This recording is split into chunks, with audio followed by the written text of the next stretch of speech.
Mercoledì 2 novembre, ben ritrovati in diretta con Focus TG, il nostro contenitore di notizie e approfondimenti da tutto il territorio. Come sempre, la prima parte del nostro giornale è dedicata alla cronaca e noi torniamo a parlare della tragedia che si è consumata a Paderno del Grappa, dove una 22enne, Miriam Ciobanu, è stata travolta la notte scorsa, la notte fra sabato e domenica, da un 23enne alla guida di un'automobile. Due famiglie distrutte. Noi tra poco saremo in grado di collegarci in diretta da Pieve del Grappa, dal luogo dove la nostra collega Daniela Sizia ci fornirà gli ultimi aggiornamenti di una tragedia che ha funestato queste comunità, la comunità di Onedifonte, la comunità di Pieve del Grappa, quella di Paderno, insomma i luoghi che sono stati toccati da vicino da questo drammatico incidente. Noi intanto ripercorriamo nel prossimo servizio quello che è successo e poi daremo anche voce a chi insomma ha voluto parlare ai nostri microfoni per raccontare il dolore straziante di una vicenda che riassumiamo intanto nel prossimo servizio. Io ho sentito un gran colpo, mi pensavo che fosse la macchina stoppata a gomma e dopo ho sentito una gran frenata e basta. Travolta e trascinata per 150 metri sull'asfalto nel cuore della notte, Miriam Ciobanu, questa bellissima ragazza di appena 22 anni di Onedifonte, era a piedi lungo via Vittorio Veneto a Pieve del Grappa quando è stata presa in pieno da un'Audi guidata da un ragazzo poco più che suo coetaneo. L'impatto è stato talmente forte da rendere irriconoscibile il corpo di Miriam, letteralmente fatto a pezzi da quell'auto a cui forse la ragazza aveva cercato di chiedere un passaggio. Così ha detto suo padre che si è visto la ragazza venire fuori dal campo e... ma non so. Quindi ha attraversato questo campo qui? Ma può darsi che veniva fuori magari per fermare il ragazzo, per dare un passaggio, se non si sa adesso. Diversi i testimoni accorsi dopo il botto, tra questi c'è Walter Reginato. Queste sono le parole che il 23enne, l'investitore, avrebbe detto al papà accorso poco dopo lo schianto. La ragazza è sbucata dai campi, dirà: non l'ho vista, me la sono ritrovata davanti. L'ho sentito, pensava aver preso una bestia o qualcosa, per sbucata, io non ho visto niente, me la sono trovata in mezzo, piangevo. Era in fondo che piangeva. La scena che si presenta agli occhi dei soccorritori e forze dell'ordine è raccapricciante. Il silenzio rotto dal boato dell'auto, che ora è sotto sequestro, e il pianto del 23enne. Il giovane viene portato in ospedale sotto shock. I risultati degli esami effettuati nell'immediato dai carabinieri di Castelfranco Veneto sotto la direzione della Procura della Repubblica di Treviso riveleranno che stava guidando sotto l'effetto di alcol e droga. Per questo è stato arrestato in flagranza con l'accusa di omicidio stradale aggravato. Si corre su questa strada? Ha fatto 10 morti fino adesso. Due famiglie distrutte in una manciata di secondi, quella di Miriam, che oggi non c'è più, e quella di un giovane, ora in carcere, che dovrà fare i conti con la tragedia che ha causato. Ma perché Miriam Ciobanu si trovava lì, in quel luogo, in piena notte, dopo la lite con il fidanzato? Ripercorriamo le ultime ore della 22enne e ascoltiamo le voci nel prossimo servizio. Gli ultimi istanti di Miriam, la notte passata a casa del fidanzato, poi la lite, lei che esce da quell'abitazione di Fonte a piedi per tornare a casa sua in centro ad Onè, a diversi chilometri di distanza. Cosa ci faceva in piena notte in mezzo alla strada? Emergono un po' alla volta i contorni della tragedia che ha strappato la vita a Miriam Ciobanu, 22enne, nel fiore degli anni. La giovane era originaria di Tolmezzo, viveva con la famiglia in piazza ad Onè di Fonte. La più grande in casa di due sorelle, il papà Michele è il titolare del bar d'Amici in centro a Fietta. Studentessa, voleva iscriversi all'università alla facoltà di criminologia di Padova. Saltuariamente lavorava come cameriera al bistrò Lalo Pace di Monfumo. La notte di Halloween era in compagnia del fidanzato. Lui l'avrebbe messa alla porta dopo una lite. Lei potrebbe aver cercato di contattare il papà, ma invano, e così, dopo essere sbucata dai campi, potrebbe aver provato a chiedere un passaggio a quell'auto che da Paderno del Grappa stava viaggiando in direzione Fonte. Dai segni della frenata sembrerebbe che l'impatto sia avvenuto al centro strada, però chiaramente attendiamo le indagini degli inquirenti. incidenti. Attendiamo di capire la dinamica e le circostanze che hanno portato a questa grande tragedia. Ovviamente io mi stringo al dolore della famiglia di Miriam, perché soprattutto oggi non sono cose che devono succedere ed è brutto perdere una persona sull'asfalto. Ma allo stesso modo mi rendo conto della drammaticità del momento che stanno vivendo i familiari e il ragazzo che purtroppo ha avuto l'incidente. Sul posto per i rilievi le pattuglie dei carabinieri di Pieve del Grappa e Asolo. In via Vittorio Veneto sono arrivati anche i vigili del fuoco e i sanitari del 118 che hanno portato in ospedale il 23enne alla guida dell'Audi, ma non hanno potuto fare altro che attestare il decesso sul colpo della ragazza. Il suo fidanzato sarà ascoltato dagli inquirenti nelle prossime ore. Il bilancio di sangue sulle strade della Marca è pesantissimo. Miriam è la 52esima vittima.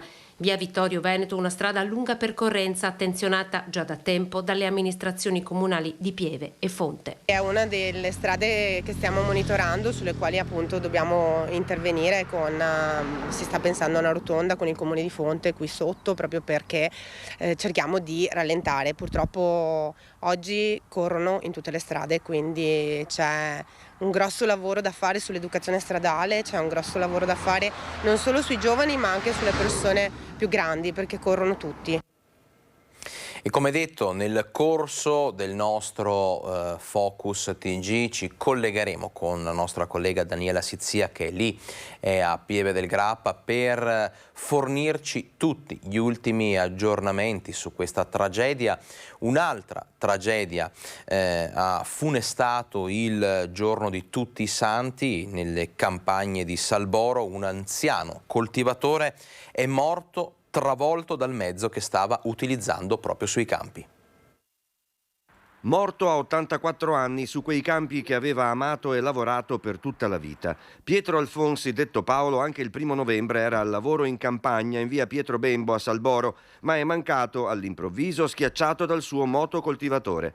L'anziano deve avere inserito per sbaglio la retromarcia, il mezzo l'ha spinto a terra e lo ha travolto, facendolo morire sul colpo. A nulla è servito l'allarme dato dalla sorella. Gli operatori del 118 non hanno potuto far altro che registrare il decesso dell'84enne. Sul posto anche i carabinieri della stazione di Prato della Valle e i vigili del fuoco, che hanno messo in sicurezza il mezzo agricolo. Pietro Alfonsi viveva nella vicina casa di campagna con i 2 fratelli. La loro azienda coltiva cereali e alleva mucche da latte. I carabinieri stanno indagando su un incendio divampato l'altra notte a Thiene. Non si esclude il dolo per l'incendio divampato lunedì sera all'autolavaggio di via Cappuccini a Thiene. Fortunatamente nessuno è rimasto ferito. I pompieri sono arrivati da Schio con un'autopompa, un'autobotte e 5 operatori. Sono riusciti a spegnere le fiamme dell'armadio di alimentazione dell'impianto, evitando che si propagassero a tutta la struttura. Sono stati riportati gravi danni sul posto i carabinieri e la polizia locale. Al vaglio adesso l'origine del rogo. Continuiamo con la cronaca, controlli antidroga della squadra mobile di Padova. In questi giorni arrestati 3 spacciatori, sequestrati 7 etti di cocaina e eroina. Trasportava la droga facendosi accompagnare da tassisti abusivi. Oltre 6 etti di cocaina sono stati sequestrati dalla squadra mobile di Padova, che dopo settimane di appostamenti hanno arrestato un 32enne tunisino stroncando una rete di spaccio.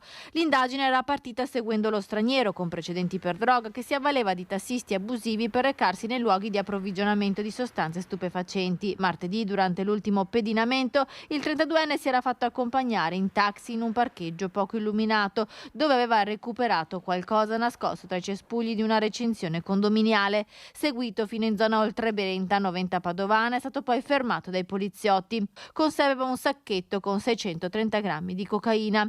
Durante altri controlli antidroga, la polizia ha trovato 25 ovuli contenenti eroina e altri 3 di cocaina in un appartamento di via Riccati, dove è stato arrestato un 38enne nigeriano richiedente protezione internazionale. Arrestato anche un 24enne tunisino, scoperto mentre cedeva alcune dosi di cocaina ad un cliente. E come promesso, noi adesso ci spostiamo a Pieve del Grappa con la nostra collega Daniela Sizia per gli ultimi aggiornamenti sull'incidente, sulla tragedia che è costata la vita a Miriam Ciobanu, alla 22enne, travolta in piena notte. Vedo Daniela collegata con noi, a te la linea. Buongiorno anche ai telespettatori. Sì, siamo proprio nel punto dove è avvenuto questo devastante impatto e se la Nicoletta lo fa vedere c'è una frenata che è davvero lunghissima, saranno oltre 100 metri di frenata. Guardate, è davvero impressionante e qua i fiori per ricordare Miriam e poi una scritta, un foglietto scritto a mano: Miriam riposa in pace. Qua ovviamente oggi è stato un via vai anche di amici della ragazza. E poi abbiamo sentito di nuovo i residenti che non si riescono proprio a spiegare questa tragedia. Una strada, lo abbiamo visto noi stando qua in questi minuti, davvero pericolosa, auto che sfrecciano, una strada lunga e dritta e sfrecciano velocissime, non c'è un posto per poter camminare. La ricostruzione ovviamente al vaglio dei carabinieri, qualcuno dice la ragazza stava attraversando ed è quello che continua a ripetere anche l'automobilista Alessandro, che si trova nel carcere di Treviso, dove proprio in questi minuti è sotto interrogatorio, c'è l'interrogatorio di convalida assieme al suo avvocato che è del foro di Vicenza. Lui continua a ripetere: me lo sono trovata davanti, non ho potuto fare nulla per evitare l'impatto. E qua i residenti continuano a dirci che è una tragedia, che è quello che hanno visto, non lo potranno mai dimenticare, lo strazio di una giovane vita che si è infranta qui, e anche dei sogni di Miriam, tantissimi sogni. Nella borsa aveva il computer perché lei quest'anno avrebbe voluto iscriversi a criminologia all'università, voleva percorrere questa strada, tanti sogni che si sono infranti qua, come si sono infranti qua anche i sogni di Alessandro, perché lo ricordiamo, come ripete anche la famiglia dell'automobilista, sono due le famiglie che sono distrutte, quello della vittima ma anche quello del guidatore, che lo ricordiamo è risultato positivo agli oppiacei e anche all'alcol. Ora si attenderanno le misure del magistrato, se sarà messo agli arresti domiciliari oppure rimarrà in carcere, ma insomma probabilmente verrà messo agli arresti domiciliari. Lui continua a piangere, sotto shock, e non riesce a capacitarsi di quello che è accaduto. Sta di fatto che si attenderanno anche gli accertamenti dei militari, perché lei è stata colpita in centro strada, qualcuno dice forse voleva chiedere un passaggio, erano le 4:30 di mattina, forse voleva tornare a casa prima, non erano tantissimi chilometri, ma sta di fatto che era presto, quindi magari voleva chiedere un passaggio, forse si è spostata per quello, o forse voleva solo attraversare la strada perché di là è più facile, non si sa. L'unica certezza è che è stata davvero travolta e uccisa. Adesso attenderemo l'esito dell'interrogatorio, come vi ho detto, perché è in questo momento, e cercheremo di capire anche dai carabinieri quelle che sono le novità. Lei era fidanzata, insomma aveva un ragazzo, però da circa 1 mese e mezzo, 2 mesi, era poco che aveva questo rapporto, ed è proprio a causa proprio di questo rapporto che lei alle 4:30 si è spostata da casa del ragazzo con cui probabilmente aveva litigato, voleva tornare a casa sua, e poi tante cose, la telefonata al papà della ragazza che voleva, insomma, per farsi venire a prendere, quella telefonata che il papà non ha sentito perché era comunque mattina e quindi stava dormendo. Proprio un destino tragico quello che ha colpito la ragazza. Che dire, purtroppo qui la gente non riesce a capacitarsi, e il ragazzo, che è stato sentito già dai carabinieri, il ragazzo di Miriam dice lei è voluta andare a casa, io ho provato a convincerla a farsi accompagnare, ma lei è voluta andare a piedi. Un'altra tragica, davvero tragica fatalità. Grazie. Se non hai domande io ti restituirei la linea. Grazie a Daniela Sizzia, davvero impressionanti, insomma, i segni della frenata, insomma, sull'asfalto. Qualora ci fossero altri aggiornamenti, noi restiamo con una finestra aperta proprio per qualsiasi altra novità dovesse arrivare in redazione. Grazie alla nostra collega. Noi adesso ci fermiamo per 2 minuti di pubblicità, rientriamo fra poco con tante altre notizie di cronaca e tanti altri collegamenti.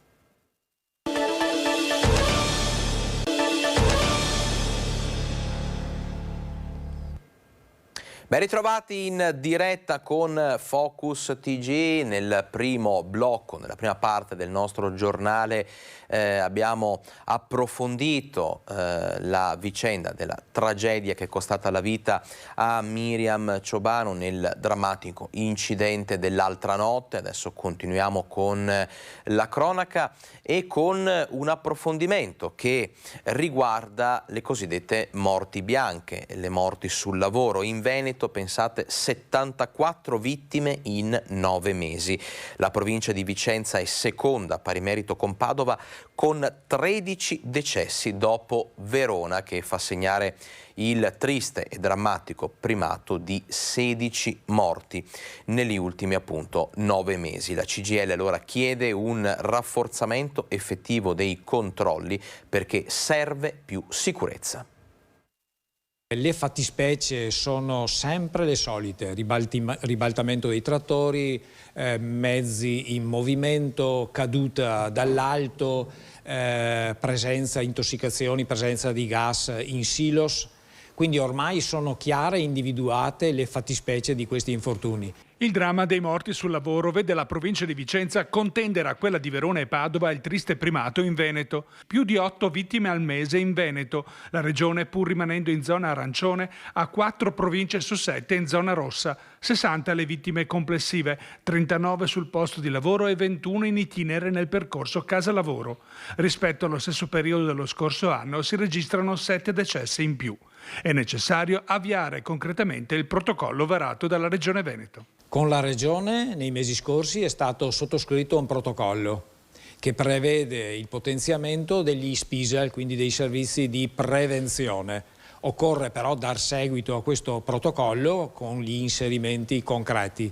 Per quanto riguarda Vicenza, il tavolo che il prefetto ha costruito proprio a fronte dell'allarme e della situazione vicentina ha prodotto dei risultati. Occorre adesso procedere con gli altri progetti, perché solo un lavoro diffuso che tocchi quindi i temi della prevenzione, della cultura da creare, delle ispezioni, dei controlli, solo con questo lavoro diffuso e comune riusciremo a fare passi avanti su questo dramma.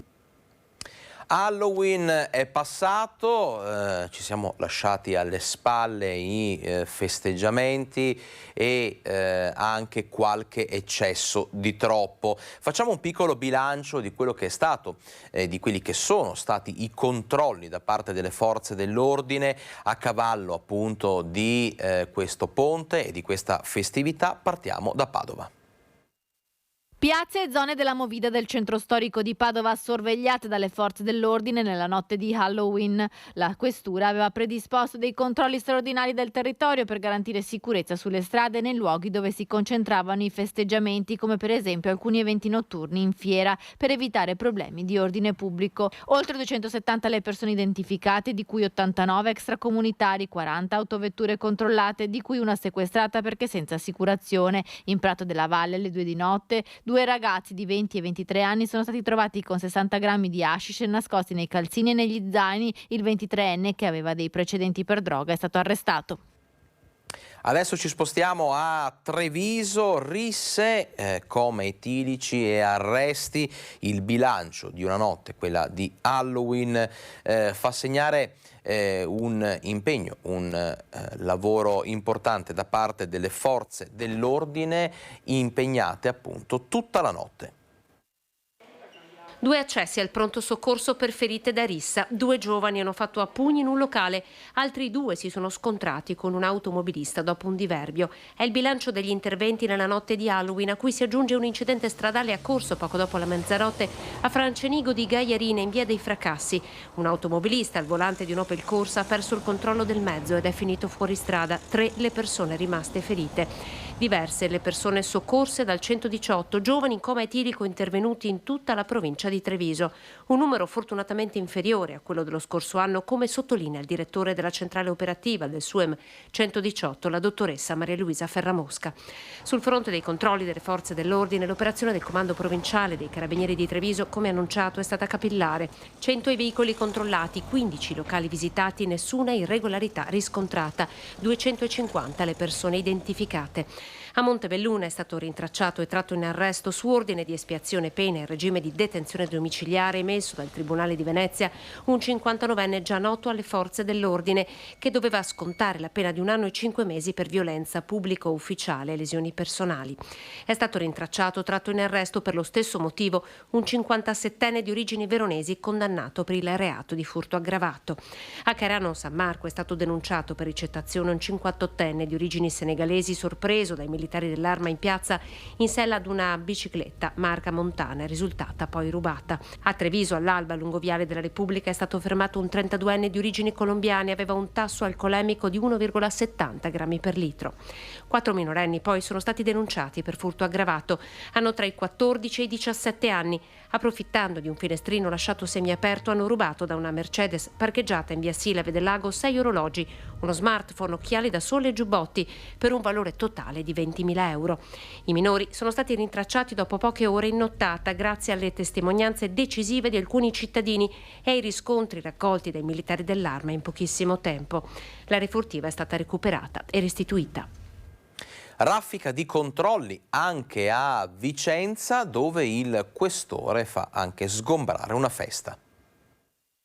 Raffica di controlli in occasione del ponte di Halloween, visto l'incremento dell'afflusso turistico in città e in provincia, che si sono concentrati sulla vigilanza degli obiettivi sensibili e le infrastrutture maggiormente complesse, quali ferrovie, strade, autostrade, autobus, beni storici e artistici, luoghi di aggregazione e in vaste aree cittadine e della periferia urbana. Cerchiamo di essere presenti e di pattugliare tutto il territorio urbano, soprattutto il centro storico e soprattutto quelle zone che molto spesso, e per questo li ringrazio, ci vengono segnalati dagli stessi cittadini in occasione di eventi o di situazioni che possono destare allarme sociale. Durante i servizi di prevenzione il 31 ottobre è stato effettuato anche un intervento coordinato in zona industriale, dove era stato pubblicizzato tramite i canali social un evento musicale in occasione della festività di Halloween.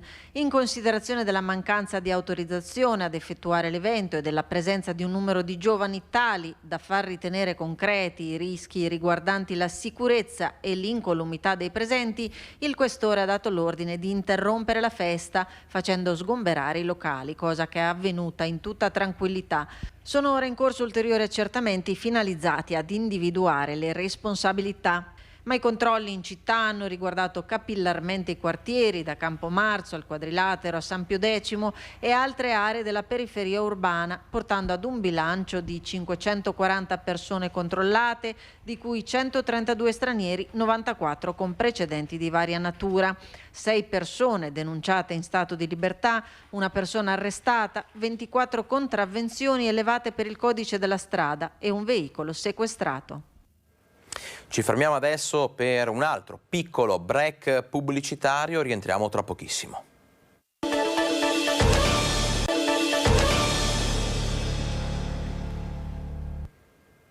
Ben ritrovati in diretta con Focus TG, continuiamo con la cronaca, ma ci prendiamo una piccola pausa, una piccola parentesi, perché abbiamo parlato prima di andare in pubblicità dei controlli, della raffica di controlli per quello che riguarda la sicurezza proprio durante la notte di Halloween. Ebbene, diamo così adesso spazio a una notizia di colore, perché Halloween, la festa del dolcetto scherzetto, anche quest'anno ha visto soprattutto i più piccoli impegnati nell'ormai classico giro delle case tra ironici spaventi e raccolta di caramelle. Vediamo.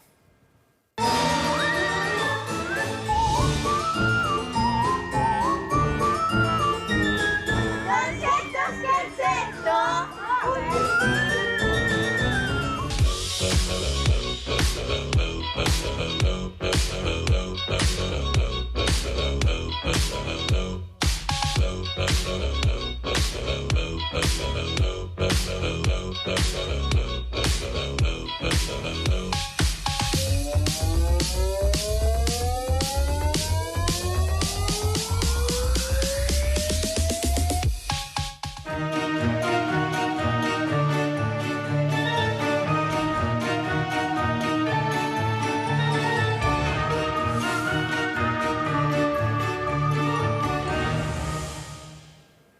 E insomma, questo era per dare un po' di colore anche a una festa sentita particolarmente dai più piccoli. Torniamo invece alle tematiche di cronaca e di attualità, perché proprio anche durante la notte di Halloween avete sentito nei nostri servizi controlli anche per quello che riguarda la musica, per quello che riguarda le feste. Ebbene, fa discutere il nuovo decreto legge del governo sui rave party, che punisce appunto chi invade terreni e spazi. Noi abbiamo fatto il punto della situazione con l'avvocata Aurora D'Agostino. La nuova normativa in tema di rave contenuta nel primo decreto legge del governo Meloni, che introduce il reato di invasioni di terreni o edifici per i raduni, ha già suscitato l'indignazione non solo delle opposizioni ma anche di gran parte dell'opinione pubblica. Anche a Padova, città di grande presenza giovanile, il tema è molto dibattuto. A commentare il decreto legge Aurora D'Agostino, avvocata dei giuristi democratici, da sempre in prima linea nelle battaglie per i diritti civili e il diritto alla casa. Non mi risulta che sia un'emergenza nazionale quella dei rave, non so francamente quanti se ne verifichino l'anno, non so se tutti hanno queste caratteristiche, ma insomma non mi pare veramente un problema nazionale su cui intervenire con un decreto legge. I decreti legge tra l'altro dovrebbero essere fatti apposta e unicamente per casi urgenti, per situazioni urgenti a cui occorre provvedere tempestivamente senza attendere i tempi normali di una legislazione ordinaria in Parlamento. Devo dire che l'invasione arbitraria di terreni ed edifici è già punita dal codice penale. Da più parti si è sollevata la preoccupazione che tale provvedimento possa ledere il diritto a manifestare, un aspetto che secondo l'avvocata D'Agostino si evince proprio da come è stato strutturato il decreto. Ovvio che è una gravissima lesione alla possibilità e al diritto di manifestare.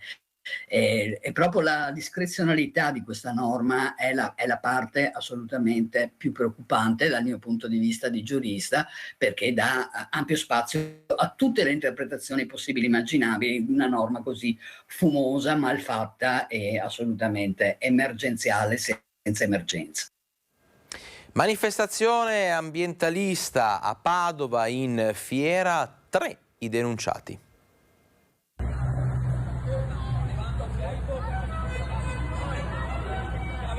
Protesta degli attivisti di Ultima Generazione in fiera a Padova. 3 aderenti al movimento ambientalista si sono seduti davanti ai portoni d'ingresso del quartiere fieristico padovano per bloccare l'accesso a 200 auto d'epoca che dovevano partecipare all'evento American Dream nell'ambito della manifestazione Tutti in Fiera. Alcuni espositori sono riusciti ad entrare spostando di peso i manifestanti.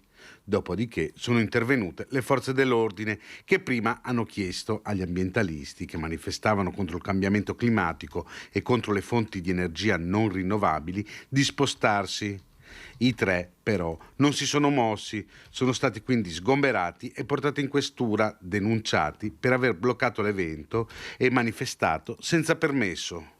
Ultima Generazione è un movimento ambientalista noto per le sue manifestazioni eclatanti.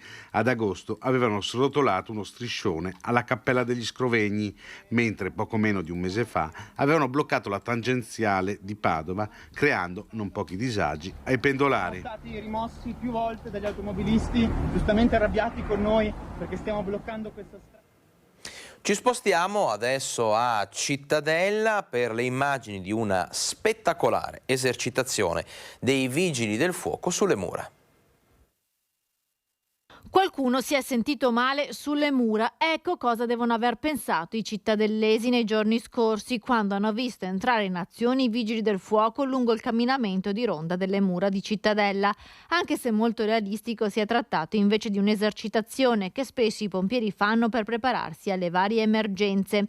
Nelle immagini ecco le prove delle squadre dei vigili del fuoco esperte in manovre speleo alpino fluviali che con il supporto della piattaforma aerea sono salite sul percorso ad anello lungo 1,5 chilometri e altro circa 15 metri, riproducendo esattamente tutte le manovre necessarie per mettere in salvo una persona che si sente male mentre passeggia sul camminamento.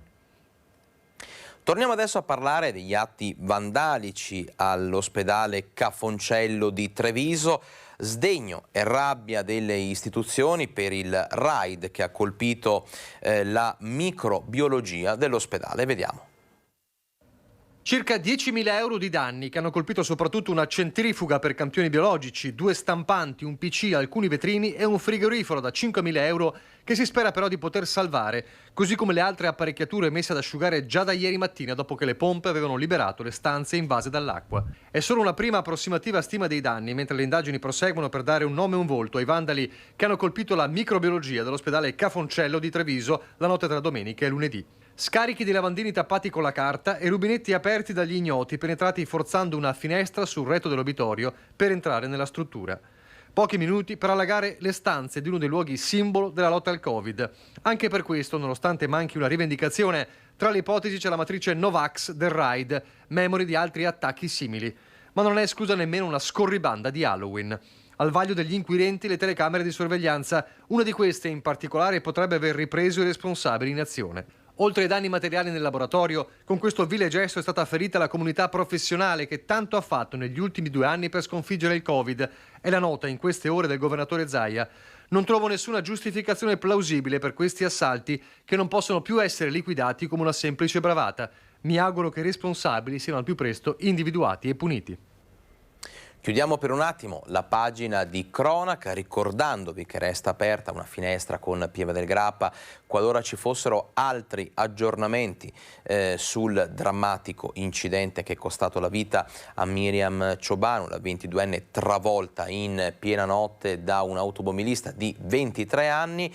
Dicevo, lasciamo per un attimo da parte la cronaca, parliamo di attualità che come ripetiamo da settimane e settimane in questo periodo fa riferimento alla crisi energetica, alla crisi economica, quindi al rincaro dei costi per quello che riguarda le bollette, il prezzo delle materie prime e quant'altro. Facciamo adesso un piccolo bilancio, un giro tra i sindaci del territorio. Perché? Perché Natale è alle porte, quindi continua a tener banco il tema dell'austerity sull'utilizzo o meno delle luminarie natalizie. Natale spento, ma non del tutto. Il caro bollette spinge i sindaci ad eliminare o quantomeno a ridimensionare le luminarie che solitamente abbelliscono piazze e vie cittadine. Anche nel Vicentino scatta il piano di austerity per molte amministrazioni che fanno i conti con gli aumenti in bolletta. A Valdagno, ad esempio, ci saranno gli alberi natalizi, ma non le consuete luminarie. Anche come segno di solidarietà nei confronti della comunità, mettere le luminarie ci pareva e ci pare un segno contraddittorio. Diversa la soluzione di Brendola, dove le luminarie, seppur con budget ridotto rispetto agli anni passati, saranno posizionate in prossimità degli esercizi di vicinato. E sicuramente saranno minori rispetto all'anno scorso perché abbiamo ridotto fortemente il budget, però non ce la siamo sentita di fare un Natale al buio. A Noventa Vicentina si pensa a mantenere attrattivo il centro, un tessuto economico che va sostenuto anche con le luci. Per quanto riguarda tutte quante le attività di attrazione che faremo con la Proloquio in piazza, legati anche ad addobbi natalizi e luminarie, ovviamente è un ragionamento che deve essere fatto anche valutando quest'ottica. Il destino delle luminarie natalizie è in forse ad Isola Vicentina, dove si valuta l'opportunità di limitare i tempi di accensione per ridurre i costi senza privare i cittadini della carezza del Natale. Credo che comunque anche ragionare su un'accensione ritardata e su uno spegnimento anticipato possa essere una soluzione di contenimento dei costi che adotteremo. E noi abbiamo chiesto anche ai vicentini se nelle loro case hanno intenzione di accendere le luci natalizie e gli addobbi. Sentite cosa ci hanno detto. Lei cosa farà col suo albero di casa? Terrò le luci accese, ma magari solo qualche ora, non come il solito. Diminuiremo probabilmente l'orario, ecco, quella è un'alternativa. Però eliminarla del tutto penso dispiacerebbe un po' a tutti. Non l'ho mai fatto l'albero di Natale, per cui non... Però le luci le accendo e anche la caldaia, non c'è problema. Un po' di risparmio sì, sicuramente, però è Natale, un po' di luci ci vogliono anche. Mettiamo tutte candele, vede là ci sono tutte le candeline, il portacose e veniva illuminato con le candele e abbiamo risolto il problema. Anzi, diventa più bello. Lei lo farà l'albero a casa? Sempre, albero di Natale, presepio e tutte quelle robe lì, guai. Può essere, sono anche divertenti avere le candele e anche fanno atmosfera, per cui forse va bene così. Se posso cerco di risparmiare, quindi di non accenderlo, visto che c'è questa crisi e spero che tutti quanti seguano un esempio un po' più, diciamo, limitativo rispetto alle luci degli altri anni. Mi sembra giusto, insomma, è un impegno doveroso per tutti quanti per contrastare l'aumento dell'energia. E la crisi energetica e il rincaro dei costi impongono anche a Venezia una revisione del piano delle luminarie. A Venezia per le prossime festività natalizie le luminarie resteranno accese. La crisi energetica non congelerà l'atmosfera natalizia in tutti i luoghi, vie e piazze principali della città, d'acqua e di terraferma. Tuttavia, il momento difficile, come è il caro bollette, non potrà lasciare nessuno indifferente, tantomeno le amministrazioni pubbliche. Ecco perché, come racconta l'assessore comunale alla promozione del territorio Paola Amaro, le luci di Natale ci saranno, ma avranno alto risparmio energetico a LED e cambieranno alcune modalità. Un Natale con le luminarie anche quest'anno, però facendo delle scelte particolari, quali delle luminarie a LED al più basso consumo energetico possibile, e abbiamo fatto in modo di accenderle un'ora in ritardo alla sera rispetto all'imbrunire e di spegnerle un attimo anticipatamente a quelle che sono le tradizionali abitudini. E contrariamente a quello che facevamo gli anni scorsi, non verranno mantenute per il periodo di carnevale, quindi saranno tolte l'8 gennaio. L'assessore sottolinea anche l'importanza delle luci per la sicurezza cittadina. Dobbiamo confrontarci con problemi di sicurezza, la luce, voi sapete, porta sicurezza, con problemi di socialità, e chiaramente anche questo fa festa, e con problemi anche del commercio, che è un settore che ha sofferto particolarmente in questo periodo. Pubblicità adesso, rientriamo in vostra compagnia tra 2 minuti.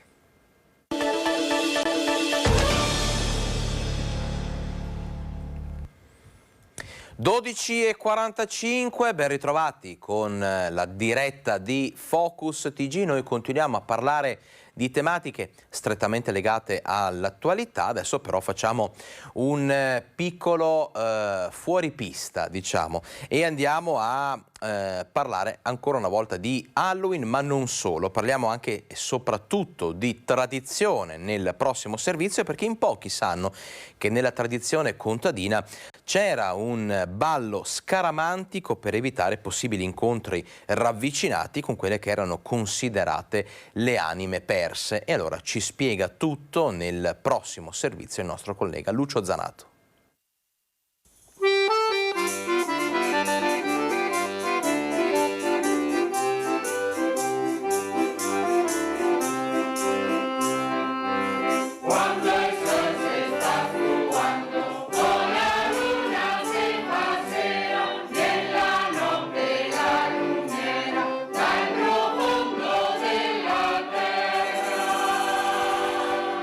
Solo luci rosse che ricordano i lumini, per l'antico ballo delle fiammelle che il gruppo folcloristico della Pastoria del Borgofuro di Sant'Angelo sta provando per le prossime rievocazioni popolari. Fiammelle come quelle che si elevavano al cielo dalle tombe, i fuochi fatui per la scienza, la presenza visiva per qualche istante delle anime erranti del purgatorio per la nostra tradizione popolare. Ne approfittava col discorso dei morti per dirmi: stai attenti te, se non stai buoni e vieni a tirarmi le gambe. E ciò. Noi stiamo buoni perché ci abbiamo paura. E il nostro gruppo della Pastoria del Borgofuro vuole fare un po' rievocare quando che la gente passava davanti ai cimiteri e vedeva queste fiamme venire su dalle tombe e pensava che fosse state anime dei nostri morti. E là e ora ci aveva paura perché sì, figuremo se c'è una cosa che vedeva. Senti, mugliera, un gran fatto ma tocca. Dal paese casa venivo e da buon cristiano pregavo. Mi passavo non controllo, Quando queda lente il muro, un fogasso magnoso saprà in mezzo scuro. Sole sta come un pandol, a vedere tutto rosso, e comusa sacchito e cariol. Son finito Trento al fosso. E proprio per scongiurare questi incontri con le anime perse, che all'imbrunire del dì dei morti si usava danzare intonando questa filastrocca, che molti poi ripetevano per darsi coraggio tornando tra i viottoli bui verso casa. Anime sante, anime belle, che insieme lottando aspettiamo, tutto il giorno lavora, e le notti non sol pregà. E nei giorni in cui si è celebrato il ricordo dei defunti, il Comune di Padova ha raccontato le iniziative che metterà in atto per continuare a mantenere il decoro nei luoghi di culto. Cimiteri affollati in questi giorni, le celebrazioni dei morti e dei santi tradizionalmente fanno aumentare gli accessi ai camposanti. Il Comune di Padova ha scelto quindi di destinare dei fondi aggiuntivi per la sistemazione delle storiche gallerie del cimitero maggiore di via Chiesanuova. Cimiteri sempre curati durante tutto l'anno, ma poi alcuni lavori strutturali li chiedono anche dei fondi particolari. In questo caso siamo riusciti ad investire 245.000 euro nei lavori che partiranno prossimamente per il restauro delle gallerie di Oriente e di Ponente del cimitero maggiore. Ricordo che si tratta di gallerie storiche, perché questo è un cimitero monumentale che risale al 1882 e che ha evidentemente in questa parte storica anche una serie di vincoli. Lavori aggiuntivi, oltre alla normale manutenzione per dare il giusto decoro ai campi santi. I cimiteri padovani sono un luogo di attenzione ormai da 5 anni. Abbiamo avviato all'inizio tutto un progetto di inghiaiatura per cercare di mantenere il decoro e abbiamo installato delle telecamere per la sicurezza, abbiamo della custodia in alcuni orari del giorno per garantire la sicurezza a chi vuole accedere al cimitero in modo sicuro, e siamo in ascolto dei cittadini, perché poi giustamente ogni persona anche vede delle cose, ci indica delle cose che magari potrebbero essere migliorate, su cui siamo sempre attenti nella possibilità di quello che poi il Comune può mettere in campo, ricordando anche che i cimiteri sono un po' come dei condomini, le parti private devono essere curate dai privati, la parte pubblica deve essere, e su questo il Comune non si sottrae, deve essere cura del Comune. Oltre a questo, la sistemazione delle mappe e l'asfaltatura di alcune aree del cimitero maggiore. In tutti i cimiteri in cui la mappa era o vecchia o rovinata abbiamo provveduto a sostituirla, in modo che anche per i cittadini e le cittadine sia facile ricostruire anche come è fatto il cimitero. E adesso ci spostiamo, andiamo in diretta con il nostro collega Federico Fusetti da San Donà per parlare dell'inaugurazione di un nuovo ponte sul Piave, ma ci racconta tutto, lo vedo in collegamento, Federico Fusetti. Federico, a te la linea. Sì, buongiorno Alex, buongiorno ai telespettatori. Sì, siamo a San Donà e c'è davvero una giornata di festa. Chiedo al sindaco di passare qui dietro, ecco, ultime fotografie di rito per il sindaco Andrea Cereseri, insomma una giornata di festa, magari una parola eccessiva, perché comunque dobbiamo ricordare che tutto questo arriva anche in una data un po' particolare, però insomma un investimento importante e diciamo strutture nuove che serviranno ai cittadini del domani. Beh, è un luogo simbolico ma anche fisico, reale, vero, ed è uno di quei luoghi dove si capisce perché la gente del Basso Piave nutre un sentimento di amore e di timore nei confronti del fiume. Amore perché è incredibile, è un fiume che tocca 3 patrimoni UNESCO, dalle Dolomiti alle colline del Prosecco alla laguna di Venezia, di una bellezza unica che molti stanno scoprendo grazie alle attività in acqua, grazie ai percorsi cicloturistici. Timore perché proprio in questi mesi noi sappiamo che storicamente il Piave può fare le bizze e anche arrivare a togliere il pontile che avevamo fino al 2018, tra l'altro teatro del grande raduno dei bersaglieri, per poi per fortuna farne uno più bello, più lungo, più grande e più accogliente nei confronti di chi vuole conoscere il fiume attraverso l'acqua. Cosa vedranno di nuovo i cittadini? Ci sono questi 680.000 euro che sono stati spesi, abbiamo visto l'acqua oggi con le imbarcazioni, la protezione civile, tanta vita e tanta speranza, ma c'è anche una struttura nuova dopo il disastro di Vaia. C'è una struttura nuova, chiaramente molto meglio ancorata anche alla parte solida per evitare di rivivere quello che abbiamo già visto negli anni scorsi, insomma. E c'è una struttura che si presta a più funzioni, quella ricreativa.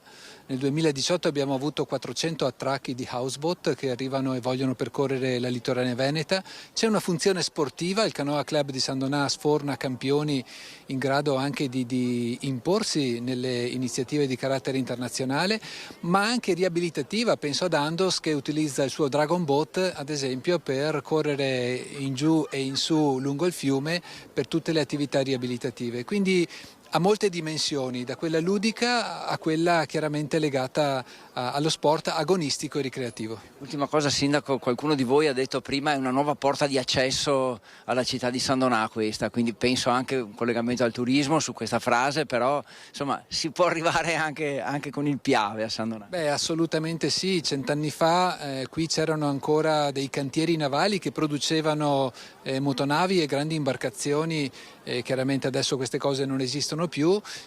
San Donà deve il suo attributo al fiume e quindi specificare sin dal nome San Donà di Piave che la nostra identità è strettamente legata all'acqua, oltre a questa anche quella di bonifica eccetera, è sicuramente parte della nostra identità. Grazie al Sindaco Andrea Cereser, quindi insomma avete sentito tante novità e un messaggio anche di speranza rivolto al futuro per i cittadini e i turisti che verranno da queste parti. Alex. Grazie Federico Fusetti, grazie al primo cittadino di San Donà di Piave. Noi adesso rientriamo in studio per continuare a parlare di luoghi sacri, luoghi di culto, perché queste ultime festività ci hanno fatto scoprire che anche la tradizionale visita al cimitero sta cambiando. Negli anni dei social ci sono, diciamo, diversi modi di approcciarsi a questa ricorrenza. Vediamo. Noi abbiamo un cimitero ormai sempre più virtuale, digitale, elettronico, chiamiamolo come vogliamo, che è quello della rete. In rete abbiamo sempre più persone che abbiamo conosciuto, che il loro account è ancora vivo, ma loro non ci sono più. Però andiamo a trovarle elettronicamente con un click del computer. Un click che molto spesso arriva a sostituire la visita al cimitero e sta cambiando progressivamente il rapporto con la memoria dei defunti. La morte che si fa social è soltanto uno degli elementi che gli esperti individuano per spiegare come i luoghi fisici del ricordo dei cari vengano frequentati sempre meno. Più urne e meno lapidi, con il boom delle cremazioni, ma non solo. L'aspetto ormai consumistico, per cui la commemorazione dei defunti la chiamiamo il Ponte dei Morti o Halloween, che ormai sovrasta tutto. Sommiamo tutte queste cose qui e abbiamo davvero un impallidimento di quello che una volta era sentito molto di più. E poi il fenomeno che vedi i social, Facebook soprattutto, creare una vera e propria zona della memoria virtuale. Le tombe digitali che ne conservano la memoria però, perché possiamo avere voci registrate, possiamo avere foto, possiamo avere filmati, possiamo avere scritti, cioè una raccolta della memoria. Una volta erano i cimiteri, la lapide, parlava la lapide, no? Con la foto, no? Ma parlava la lapide, e oggi invece molte più cose parlano delle persone che ci hanno lasciate. E il futuro potrebbe ampliare ancora questo fenomeno, non necessariamente negativo. È stato previsto che, parlo di Facebook, entro fine secolo ci saranno più morti che vivi in rete, ma non la trovo una cosa brutta o macabra, fa parte anche della vita, anzi credo che se vogliamo vederla in positivo noi abbiamo molta più capacità di avere memoria delle persone che abbiamo conosciuto, amato, con cui siamo stati insieme, rispetto al passato con cui si dimenticava più facilmente, non avevamo i supporti della memoria che abbiamo oggi. E adesso ci spostiamo a Padova per aprire la pagina dedicata alla sanità con la nostra collega Valentina Visentin dall'azienda ospedaliera di Padova, che vedo in collegamento insieme al presidente dell'Associazione Nazionale Primari Ospedalieri proprio dell'azienda sanitaria di Padova. Buongiorno Valentina, a te la linea. Buongiorno Alex, sì, parliamo del reintegro dei sanitari Novax. Da oggi si torna in corsia, visto che il governo di Giorgia Meloni ha deciso di anticipare il rientro dei sanitari Novax. Qui con me c'è il dottor Giampiero Avruscio, che già quest'estate, pur lo sottolineiamo, pur essendo un convinto vaccinista, quindi sostenitore dei vaccini anti-Covid, già a luglio aveva detto che era necessario riportare al lavoro sanitari, medici, infermieri e operatori sociosanitari in corsia, proprio perché c'era una carenza di medici. Oggi quello che lei aveva previsto a luglio si è avverato. Sì, ma perché vede, quando io ho già pochi soldati in trincea, perché questo ha dimostrato poi dopo il Covid per le scellerate politiche nazionali che hanno tagliato molto sulla sanità ospedaliera pubblica, allora ho pochi soldati, io ne allontano, io ripeto non condivido la posizione dei Novax, ma io allontano questi soldati, io devo avere un piano B, cioè devo reintegrarli in qualche modo, perché poi a risentirne è la difesa, come dire, dei cittadini, della salute, perché poi tutto si reverbera. Io ricordo durante il Covid abbiamo sospeso tutte le attività non urgenti, compresi anche gli interventi chirurgici, e poi ci troviamo adesso a recuperare migliaia e addirittura anche milioni di prestazioni in Veneto, anche sia ambulatoriali che chirurgici, senza contare il fatto che poi tanti interventi da cronici sono diventati urgenti, quindi con un rischio clinico aumentato di vita per i pazienti. Quindi se io non ho questi soldati, insomma, se non mi reintegri questi soldati in altro modo, anche perché non è facile sostituire persone di esperienza che hanno 10-15 anni di esperienza anche di sala operatoria eccetera, come faccio a sostituirli?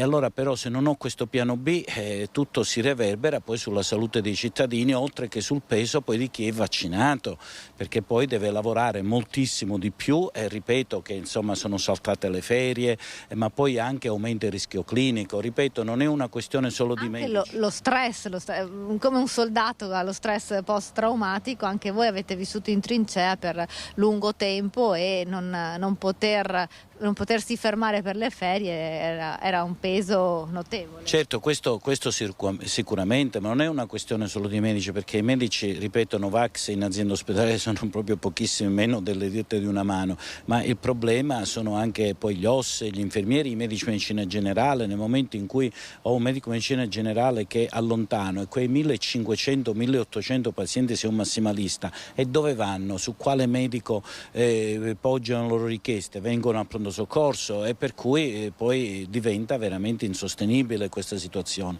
Io l'ho trovata un'azione di buon senso, perché ripeto, poi c'è una sorveglianza attiva, per cui tutti quanti noi siamo sorvegliati, per cui noi pazienti, a parte che la mascherina che abbiamo in ospedale e tutte le protezioni del caso, però noi veniamo tamponati periodicamente, per cui sappiamo che se uno è contagiato se ne sta a casa, in isolamento. È questo che deve rassicurare i cittadini. Un Novax, questi che rientrano, non è detto che siano contagiati, perché anche chi è stato vaccinato come me, e come me ha preso anche il Covid, e come me magari era a rischio di contagio senza l'isolamento, per cui anche i vaccinati che prendono il Covid possono contagiare. Qual è la cosa che rende sicura? È la sorveglianza sanitaria, e in ospedale è il posto più sicuro, perché siamo sorvegliati continuamente, quindi questo deve ingenerare sicurezza anche nei confronti dei pazienti, delle persone che visitiamo. A proposito di sorveglianza ed isolamento, il nuovo ministro Schillaci sta anche pensando di rivedere quelle che sono le regole della quarantena, dell'isolamento, portando appunto l'isolamento a 3 giorni. Cosa ne pensa?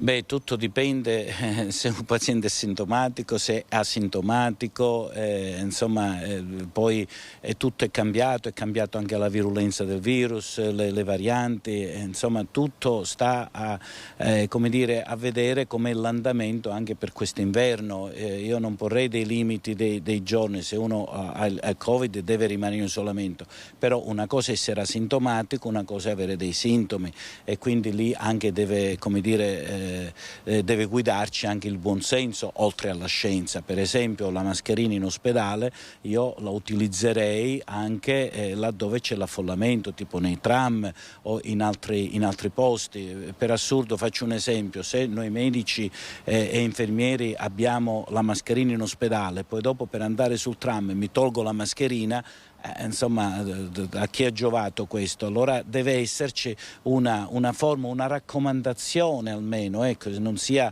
un'obbligo, ma almeno una raccomandazione al di fuori dell'ospedale, magari di avere il buon senso che quando si è in affollamento con altre persone, insomma, di portare questa mascherina che protegge anche dall'inquinamento, oltre che anche dall'influenza, perché si è visto che con la mascherina anche i casi di influenza sono diminuiti.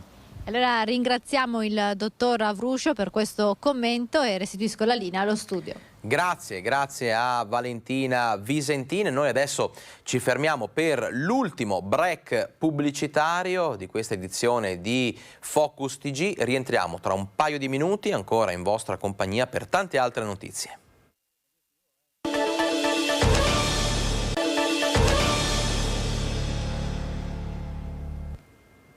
Rieccoci in diretta con Focus TG, adesso spazio a tematiche di attualità con cui purtroppo le famiglie sono costrette a fare i conti, nel vero senso della parola, giornalmente, perché aumentano, e lo sappiamo, e lo abbiamo visto e lo abbiamo raccontato, i costi di luce, gas, materie prime, ma anche il pane, anche il prezzo del pane arriva alle stelle.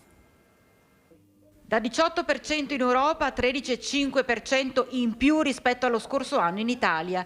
È il rincaro del prezzo del pane e si stima che gli italiani spenderanno in questo 2022 900 milioni di euro in più per l'acquisto del pane rispetto al 2021. Tra le cause l'aumento del prezzo del grano e delle materie prime, ma anche di energia elettrica e gas. E accanto alla gente ci sono i panificatori che cercano di barcamenarsi per garantire la qualità alla propria clientela, senza esagerare con l'aumento inevitabile dei prezzi, e c'è molta rabbia. A livello personale mi sono sentita offesa, perché ormai è uno dei pochi lavori artigianali che rimangono, per cui non si calcola più che una persona viene qua alle 3, parte da acqua e farina per arrivare a un prodotto finito, e non trovo corretto che ci siano titoli enormi dove scrivono il pane, oh mio Dio.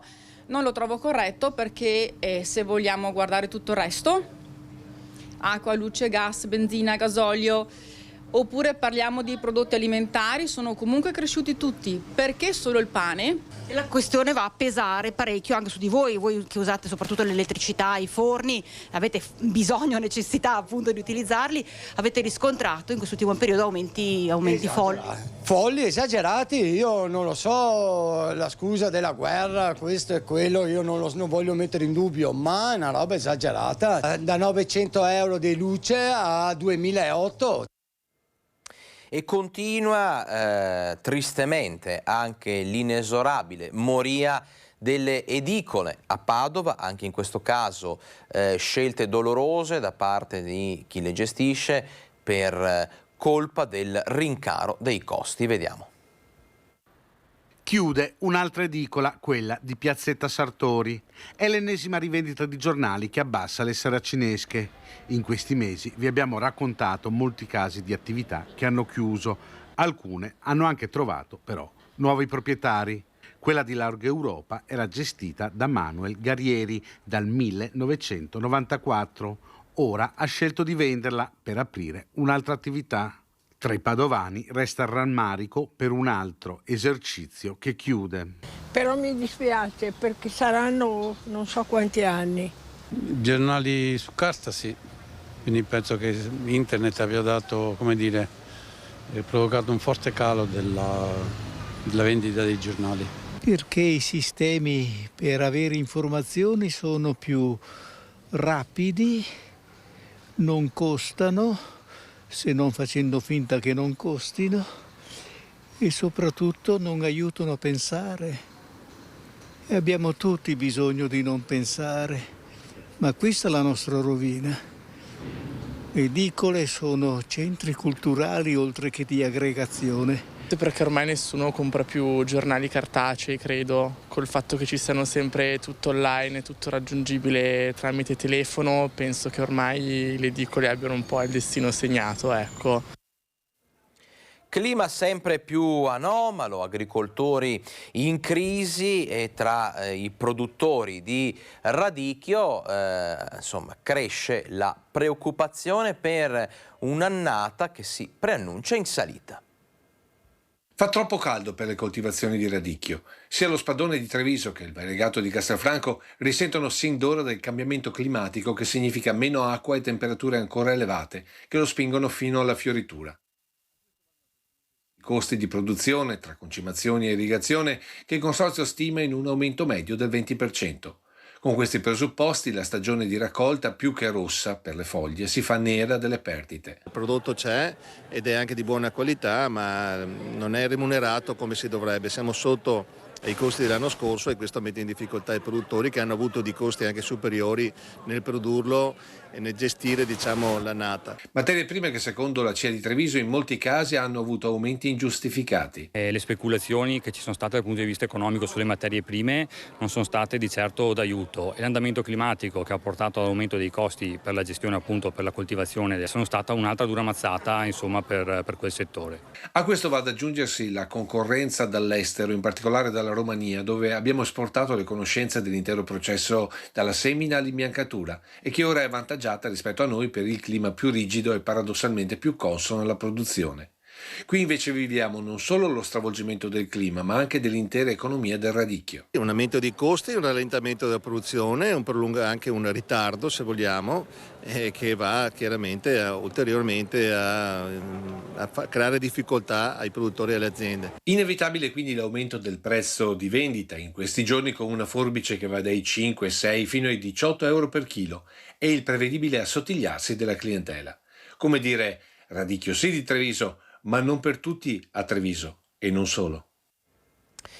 E l'Alta Padovana, con le sue aziende agricole, guarda con apprensione a queste settimane di caldo anomalo. Dopo la siccità estiva, stalle e alcune produzioni di cereali sono a forte rischio.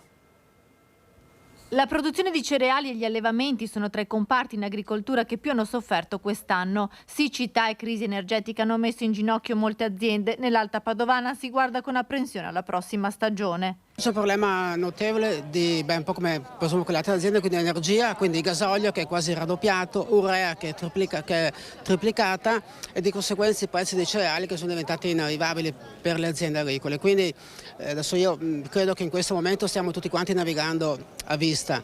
Il problema grosso è quello che faremo l'anno prossimo. In questo momento ci sono aziende, dei lavoratori che stanno seminando frumento perché non sono in grado di prevedere la produzione di mais l'anno prossimo. Teniamo presente che veniamo da un anno di siccità completa e quindi sarà impossibile sostenere un altro anno di siccità come l'anno scorso. Nonostante la crisi, i produttori cercano di non incidere troppo sui prezzi al consumatore. Mentre sono raddoppiati e triplicati i prezzi, sostanzialmente il latte, se che prima si pagava attorno ai 50-45 centesimi, adesso andiamo attorno ai 70 centesimi, insomma, quindi è il minimo.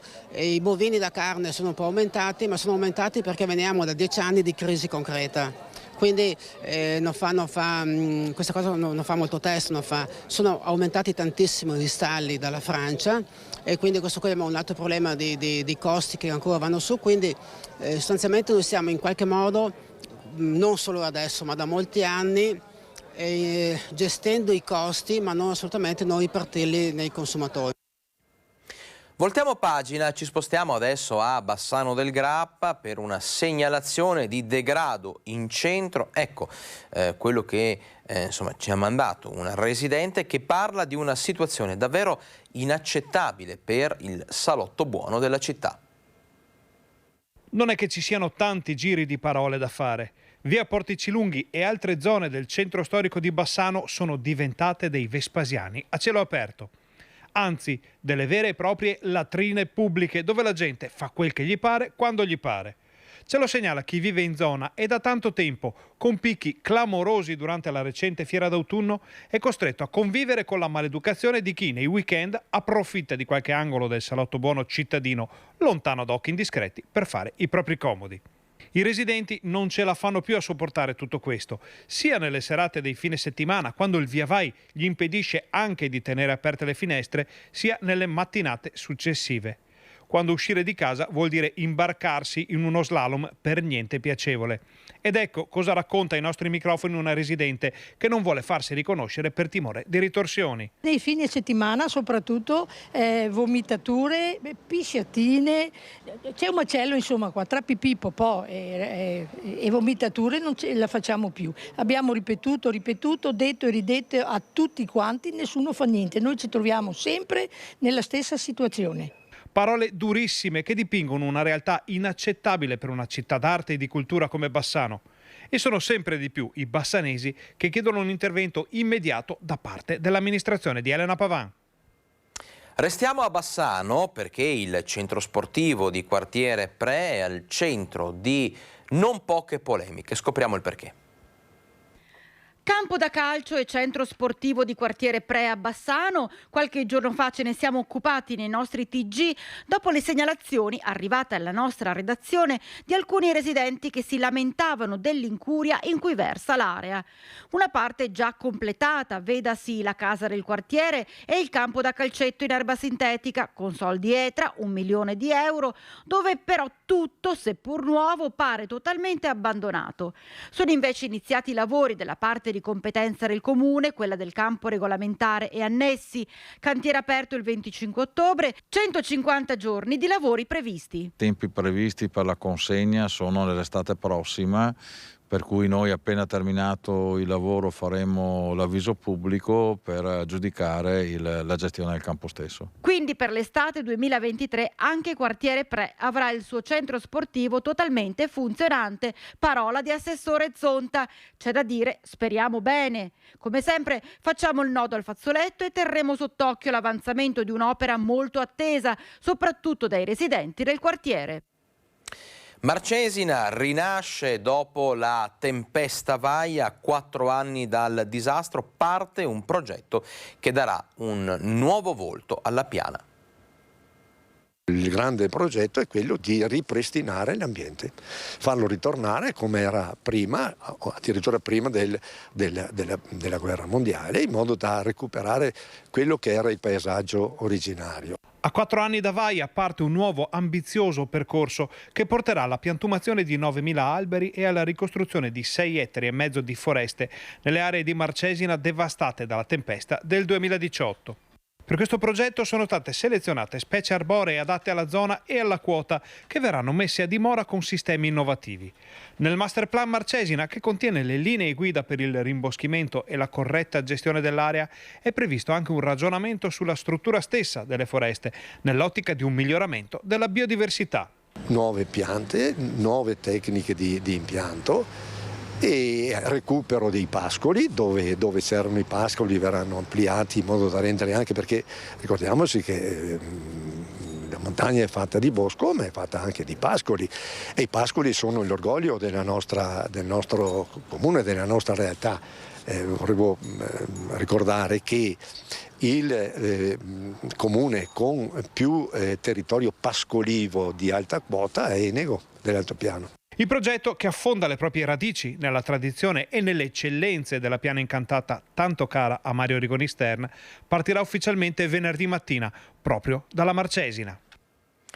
E nonostante, adesso voltiamo pagina, parliamo di turismo, nonostante la crisi energetica, nonostante proprio la carenza di turisti russi, ad esempio, le terme eugane registrano risultati davvero sorprendenti.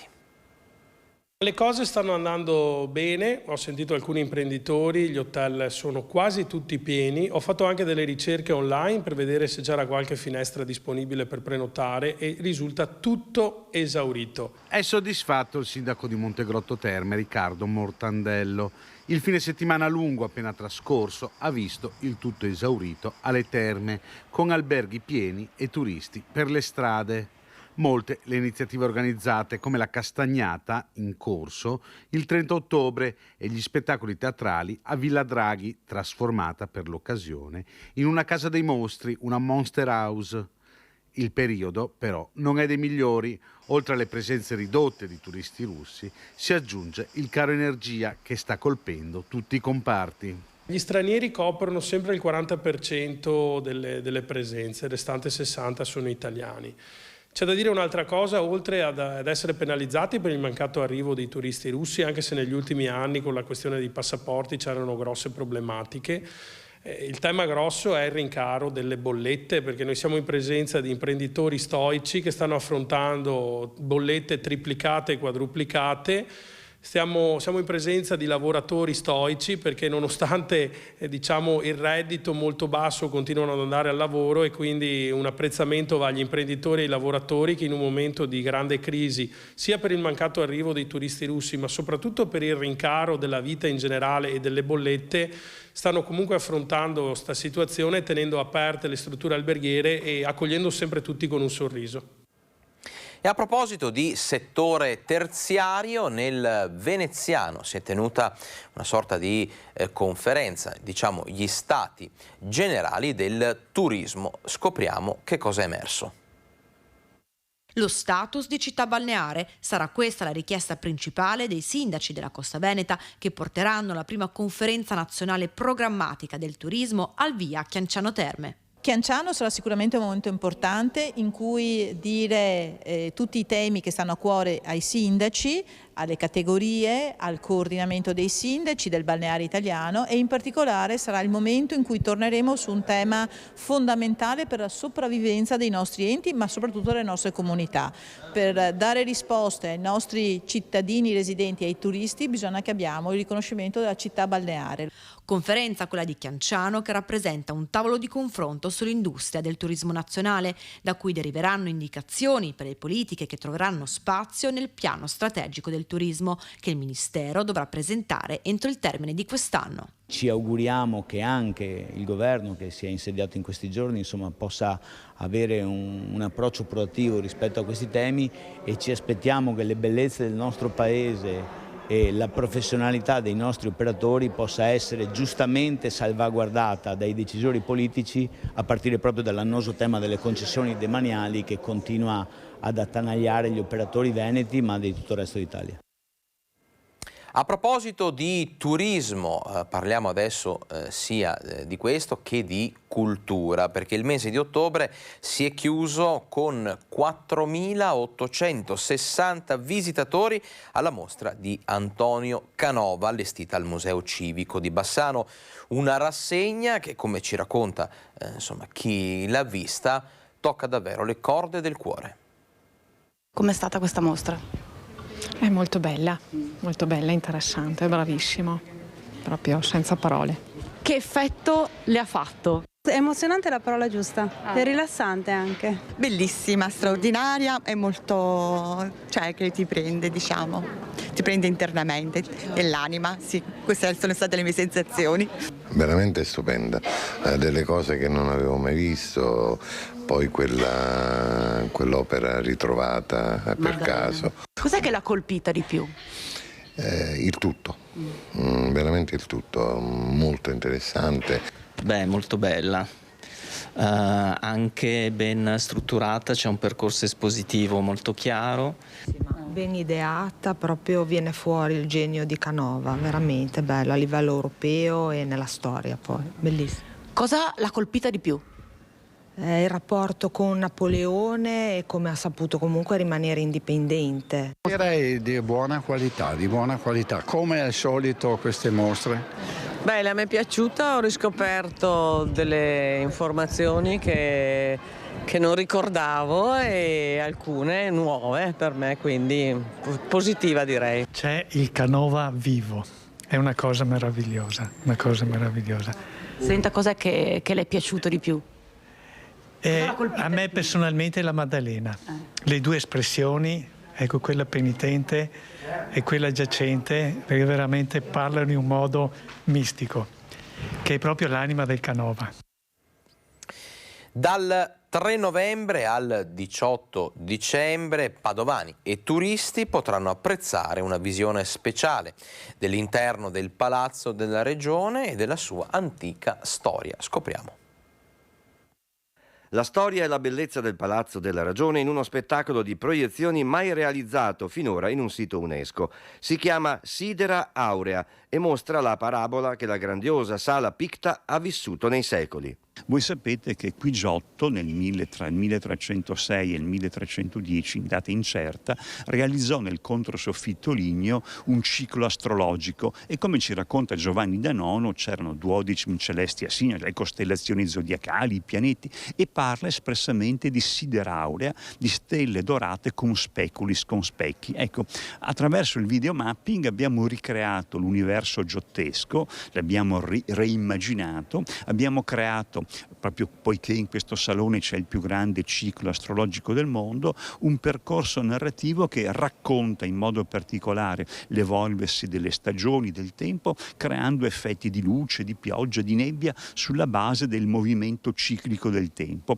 È una bellissima emozione che è un grande omaggio a due grandi personalità che hanno lavorato fianco a fianco, il più grande pittore della prima metà del XIV secolo, che è Giotto, e uno dei più grandi intellettuali tra XIII e XIV secolo, che è il medico, astronomo, filosofo, che è appunto quel gigante che è Pietro d'Abano. Grazie a luci, musiche ed effetti visivi, i 333 affreschi del salone si trasformeranno. Un percorso immaginifico aperto tutte le sere da giovedì 3 novembre a domenica 18 dicembre.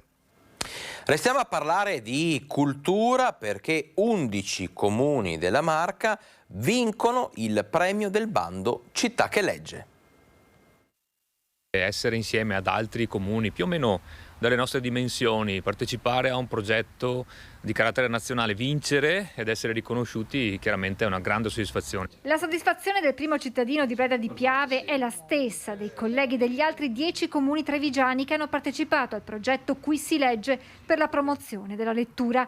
Tutte insieme le comunità con le loro biblioteche si sono aggiudicate il primo premio nazionale del bando Città che legge, ottenendo un finanziamento di 90.000 euro. In questi mesi l'iniziativa si è concretizzata in appuntamenti ed eventi per avvicinare tutti i cittadini, dai più piccoli ai più anziani, ai libri e al piacere della loro scoperta.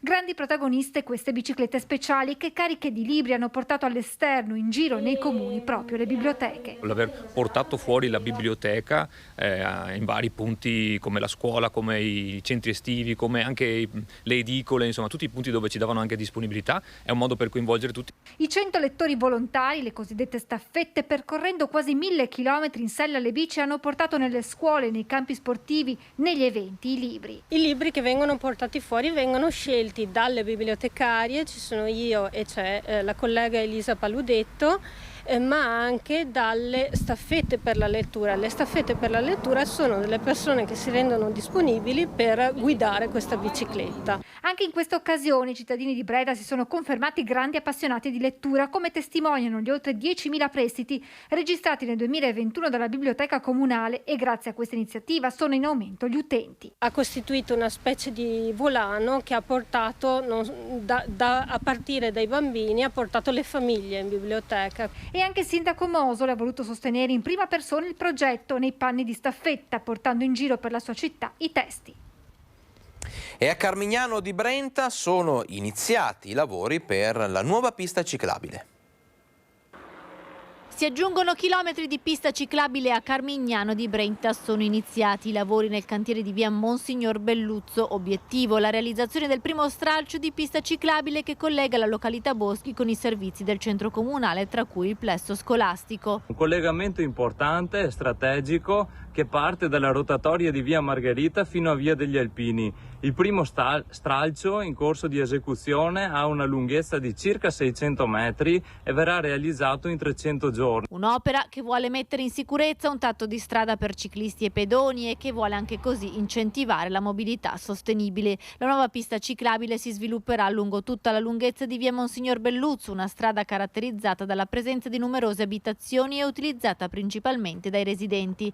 La larghezza della pista sarà di 2,5 metri e sarà dotata di tutti i servizi necessari. Prevista ad esempio l'installazione di un impianto di illuminazione a LED per tutto il percorso. Il costo complessivo dell'intera opera si aggira intorno ai 600.000 euro, di cui 300.000 euro finanziati dalla Regione Veneto. Il Comune di Carmignano sta prevedendo anche ulteriori investimenti per quanto riguarda la mobilità sostenibile. Nel piano triennale delle opere pubbliche avremo nei prossimi 3 anni ulteriori 3 chilometri di piste ciclabili. È tutto per questa edizione di Focus TG. Permettetemi di ringraziare la regia di Fabio Verin e Alessandro Costacurta. L'appuntamento per quello che riguarda invece l'informazione su Rete Veneta è questa sera con i telegiornali TG Bassano e TG Vicenza. Grazie per essere stati in nostra compagnia, appuntamento a domani.